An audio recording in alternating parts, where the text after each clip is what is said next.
So we got game 1 right here. All right, let's take a look. TurtwigData Darkslayer, the other quarterfinal match, game number 1.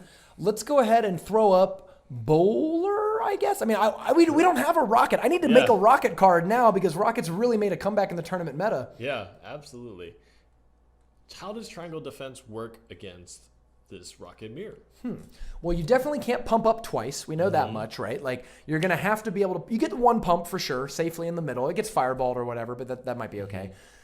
The Bowler is going to be very difficult because the Hog Rider, Valkyrie, and Musketeer all get knocked back. It's going to be very hard for that Hog Rider to connect. And, of course, he also has Mini P.E.K.K.A. and Skeletons and Tombstones. Yes. So the Hog Rider is going to have a pretty uphill battle. Yeah. On the other hand... I don't see anything on TurtwigData's side actually ever connecting either, right? You've got Ice Spirit, Musketeer, Cannons. The Cannon's really good for fighting Bowlers because it redirects the Bowler off to a side, and the Cannon does a pretty good amount of range damage. Yep, it does a good amount of DPS, and it doesn't get pushed back, so it's not really impeded by the Bowler's DPS or by the Bowler's utility. Ooh. So let's go ahead and jump into this game.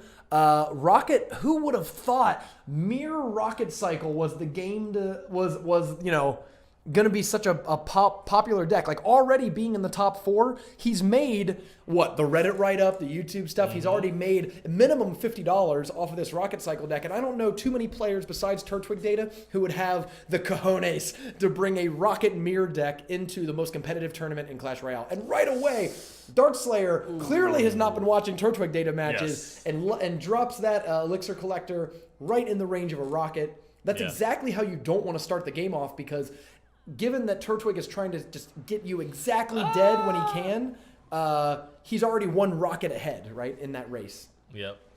Just 1 swing? Yep, only 1 swing. Right. So that really hurt. I think Darkslayer played right into TurtwigData's hand. Exactly. Like, that 9 Elixir push was exactly what Turtwig wanted to see, because for 5 Elixir, he could pretty reasonably counter that. Yes. But again, the Bowler, I mean, the Cannon's a good counter against Bowler. Very underrated. It's cheap, which is one of the rare things about, there's not a lot of 3-cost cards that are good at distracting the Bowler and staying alive for a while. TurtwigData is thinking about using the mirror to fireball the collector. That was a really smart... Oh, and he mirrors it! Nice! I was going to say, that's actually a really smart play, because he just saw the fireball come out, so he knows that fireball is not in play, but little did he know about the mirror. Every single thing about this match is just going just as planned for TurtwigData.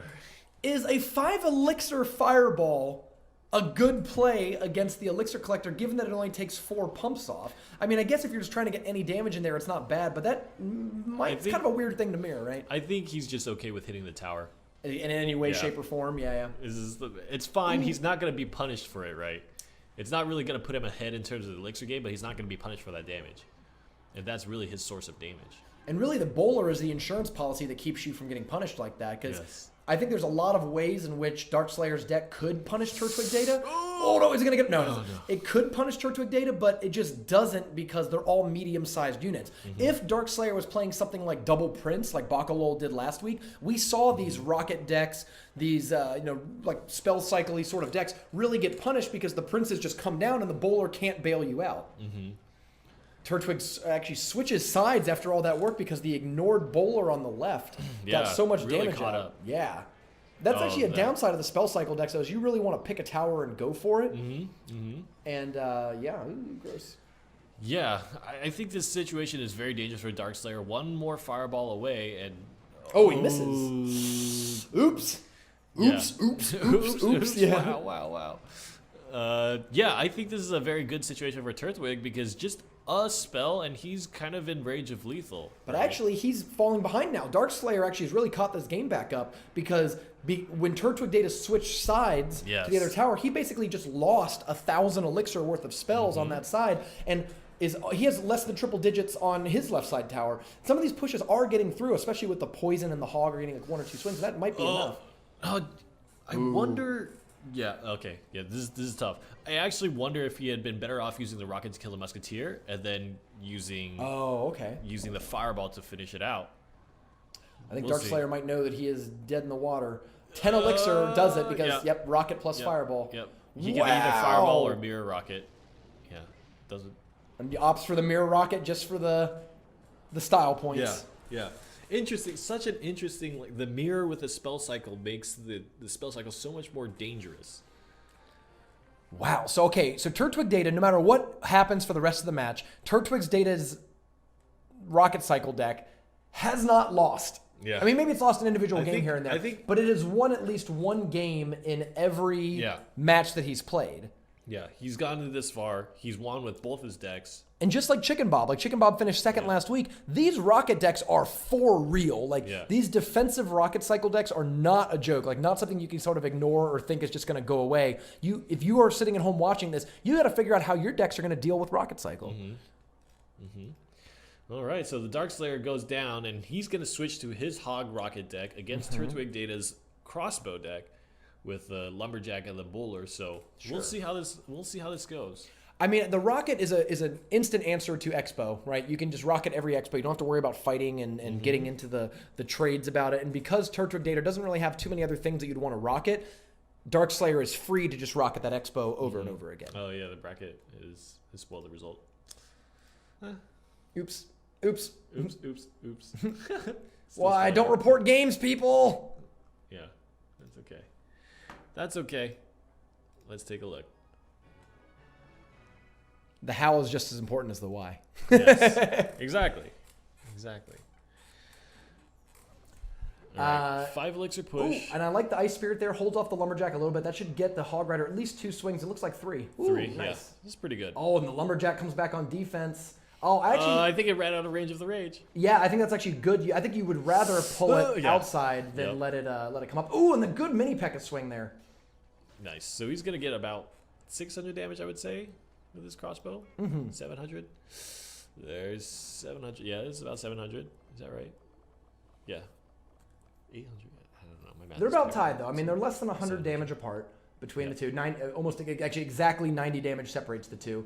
Ooh, I like the Fire Spirit Hog push. Ooh, it's going to distract. Oh, he gets frozen by the Ice Spirit. What a dagger. And he still gets a hit in, though. Not bad. One swing.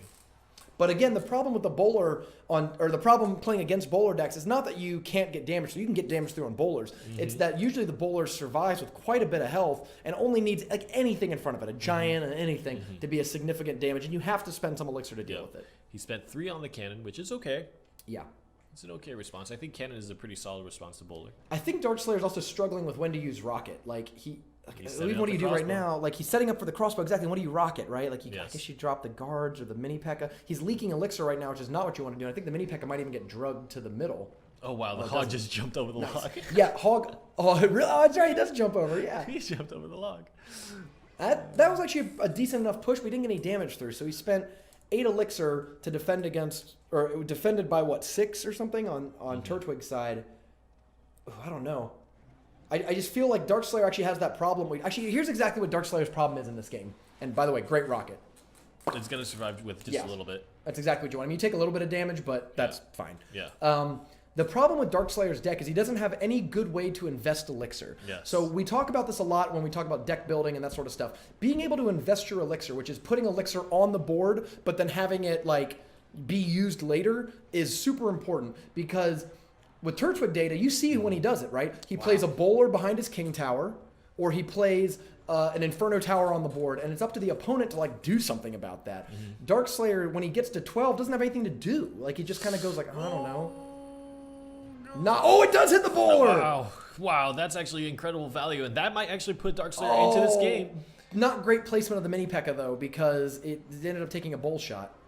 Oh, great though, killing the Ice Spirit. Okay, he needs to cycle. He's traded with the Inferno Tower, but Darkslayer now needs to cycle to the second Hog. I think the way you do it is you play the guards.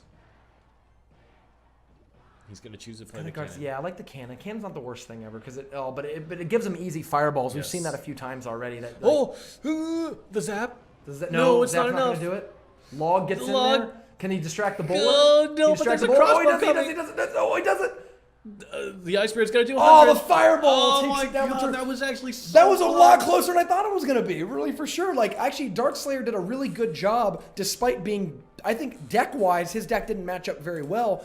Really adapting, kind of the opposite, like not to crap on Bayou, because obviously the top 4 forms of Bayou did really well, but we saw Bayou really struggle against the Expo deck and how to use the 8 cards that I have to beat this Expo deck. And I think Darkslayer sort of did the reverse, where he knew the best way to use his cards in order to get through that deck, but it just wasn't quite enough. You still had a bad